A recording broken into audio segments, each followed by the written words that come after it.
చెడును హరించరా దహించరా తులపర శంకర శివ శంకర శంకర అభయంకర శంకర విశ్వేశ్వర.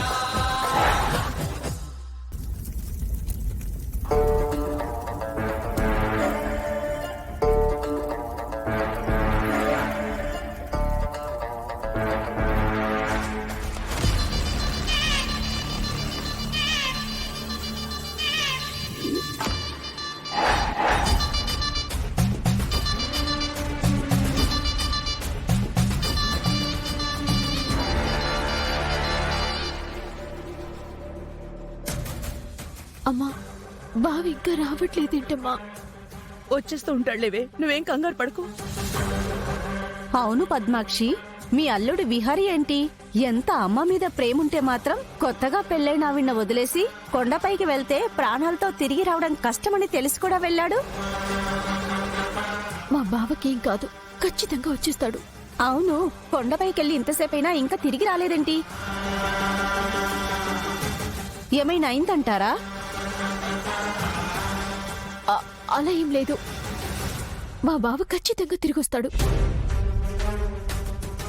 అవును, అడగడం మర్చిపోయాను. పెళ్ళే సంవత్సరం కావస్తుంది కదా, ఏమైనా విశేషం ఉందా? లేదు. సంవత్సరం కావస్తున్నా ఇంకా విశేషం లేకపోవడం ఏంటి? నీకింక మనవన్ని ఇవ్వలేదా? లేదు. ఇంకా పుట్టకపోవడం ఏంటి? పెళ్ళైన ఏడాదిలో పిల్లలు పుట్టాలి, లేకపోతే ఈ రోజుల్లో పిల్లలు పుట్టడం చాలా కష్టమవుతుంది. అంటే అది మేమే ప్లాన్ చేసుకోలేదు, ఇప్పుడు ప్లాన్ చేస్తున్నాం. ఈ సంవత్సరంలో పుట్టిస్తారు. అవునా, మంచిది. అయినా పిల్లలు కలిగి ఉంటే మీ ఆయన నీ పట్ల బాధ్యతగా ఉండేవారు. ఇలా అమ్మా అమ్మా అంటూ నిన్ను వదిలి తిరిగేవాడే కాదు. అమ్మా, ఇది సందర్భం కాదమ్మా, కానీ నా కూతురు లాంటిదానివని చెప్తున్నాను. నీ భర్త నిన్ను వదిలి ఇలా వెళ్లకుండా ఉండాలంటే నీకు పిల్లలు పుట్టాలమ్మా. నీ కుటుంబం బాగుండాలంటే రేపు చాలా మంచి రోజు. రేపు పొద్దున్నే లేచి సంతాన వ్రతం గాని చేస్తే నీకు ఖచ్చితంగా పిల్లలు పుడతారు. అమ్మా, నేను ఆ పూజ చేస్తానమ్మా.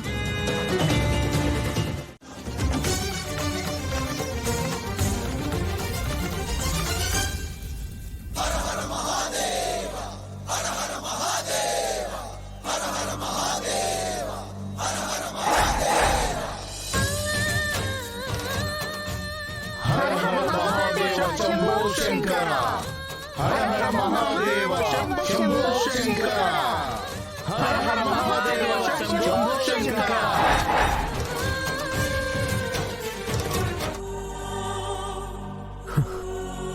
ఈశ్వర,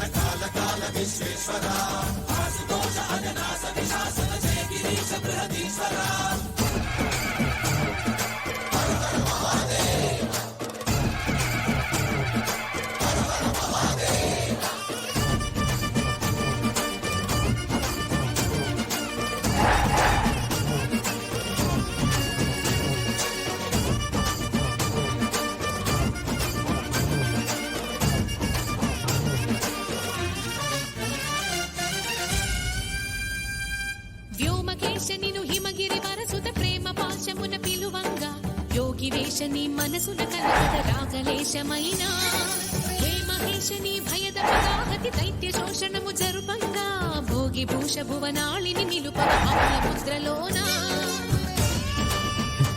ఇదే ఆ నాగాంబరి చెట్టు అనుకుంటా. శివయ్య, కోరిన వరాల్ని కాదనకుండా ఇచ్చేవాడివని నిన్ను ఎందుకంటారో నాకిప్పుడు అర్థమైందయ్యా.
జ్యోతి వెలిగిందంటే విహారీ పైకి వెళ్ళాడు.